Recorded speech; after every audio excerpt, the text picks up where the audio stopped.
सक्रियता श्रेणी क्या है? तो मैं आपको बताऊं, धातु जो है अभी वर्तमान समय में जो मॉडर्न पीरियोडिक टेबल है उसमें 118 धातुएं हैं। कितना धातुएं हैं? सॉरी, 118 एलिमेंट्स है ना। एलिमेंट्स को हिंदी में बोलते हैं तत्व। तो 118 तत्व हैं, जिसमें अगर आप गौर करेंगे तो लगभग 85% धातुएं हैं। धातुएं मतलब मेटल, जो पूरे पीरियोडिक टेबल में जिसमें 118 एलिमेंट्स हैं उसमें से 85% अप्रोक्स धातु है यानी मेटल है। तो अगर बहुत सारे मेटल है तो उसमें कौन सा मेटल ज्यादा रिएक्टिव है, कौन सा कम रिएक्टिव है, इसके बारे में एक लिस्ट तैयार किया जाता है, उसको टेबुलेट किया जाता है। इट मींस उसका टेबल बनाया जाता है ना। हिंदी में उसको बोले तो हम उसको एक सूची बनाते हैं। ठीक है, तो ध्यान से सुनिएगा, सक्रियता श्रेणी क्या है? तो सक्रियता श्रेणी एक ऐसा सूची है, एक ऐसा टेबल है, इट इज अ टेबल जिसमें धातुओं को उनकी क्रियाशीलता के आधार पर अवरोही क्रम में सजाया जाता है और सजाकर लिख दिया जाता है। अब बात आती है कि अवरोही क्रम क्या है? तो ये तो छठी क्लास के बच्चे जानते हैं, अवरोही क्रम, है ना। छठी क्लास के बच्चे भी जानते हैं अवरोही क्रम एक होता है आरोही क्रम, है ना। तो ध्यान से देखिएगा, यह है अवरोही और यह है आरोही। अव का मतलब होता है घटता हुआ क्रम, है ना। अव का क्रम क्या होता है? घटता हुआ, और आ का मतलब होगा बढ़ता हुआ। अब ऐसे हमने ट्रिक से क्या सोचा है, अगर आप गौर से देखेंगे तो हल्का आपको कौन सा दिख रहा है? आरोही, और भारी कौन सा दिख रहा है? अवरोही। मतलब ये हल्का है, ये ऊपर जाएगा, है कि नहीं, और अवरोही ये भारी है ना।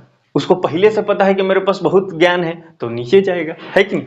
तो अवरोही क्रम का मतलब क्या है? सबसे पहले मोस्ट रिएक्टिव को रखना है, सबसे ज्यादा रिएक्टिव को रखना है, फिर उसके बाद छोटे रिएक्टिव को रखना है, फिर उसके बाद उससे कम रिएक्टिव को रखना है, उसके बाद जो बहुत कम रिएक्टिव है उसको लिखना है। ध्यान से देखिएगा, अब 85% जो एलिमेंट जो आपको मेटल है, क्या उस सबका लिस्ट बनाएंगे? तो बहुत मुश्किल हो जाएगा और हमारे काम का भी नहीं है। कैसे काम का नहीं है? ऐसे बहुत सारे मेटल हैं, बहुत सारे धातुएं हैं जो कि हमें यौगिक के रूप में बहुत कम दिखते हैं और दिखते भी नहीं, मतलब मिलते ही नहीं, खोजेंगे तो एक दो मिल जाएगा।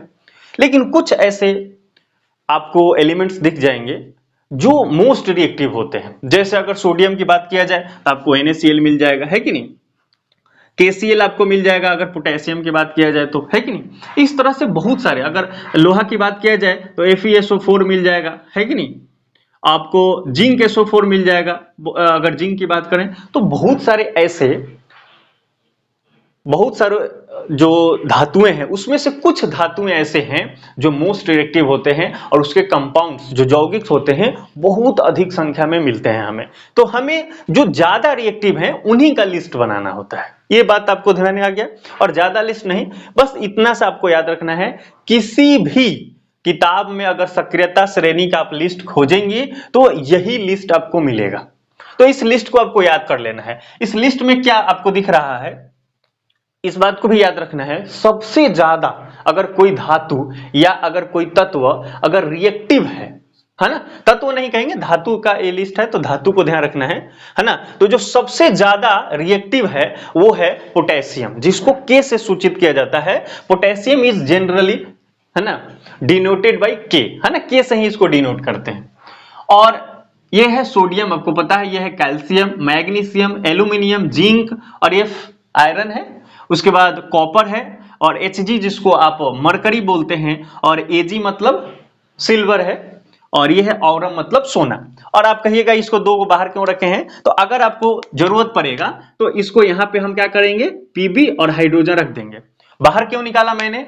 ये जो आप देखेंगे तो कहीं कहीं नहीं मिलता है, कि कुछ लिस्टों में आप देखेंगे ना तो यही मिलेंगे, Pb और हाइड्रोजन बाहर रहते हैं, इसलिए मैंने उसको बाहर रखा है। बाकी आप इसको याद रखेंगे तो कैसे याद करेंगे? Potassium sodium calcium, potassium sodium calcium, magnesium aluminium zinc, ferrous, है ना।